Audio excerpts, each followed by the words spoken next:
Hello friend, नमस्ते, प्रणाम। रीना यादव गीत चैनल पे जितने हमारे भाई बहनें हैं सबको बहुत बहुत स्वागत है।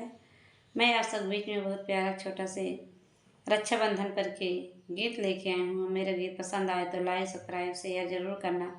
अपना आशीर्वाद दुलार जरूर देना। कमेंट बॉक्स में जरूर लिखना मेरा गीत कैसा लगा।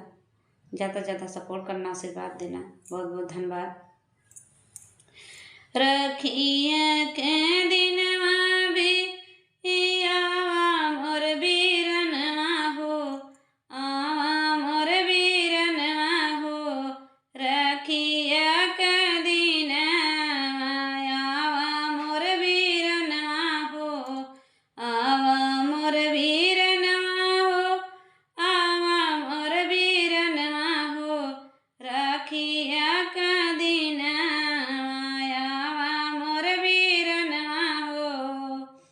थारिया ठाइया ए रखिया के थारिया सजवले हो, थारिया सजाए हो।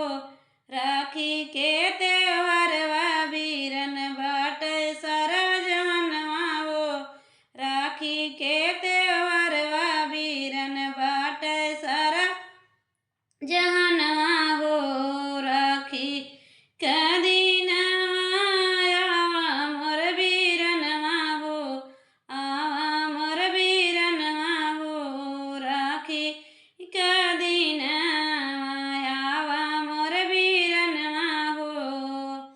जैसे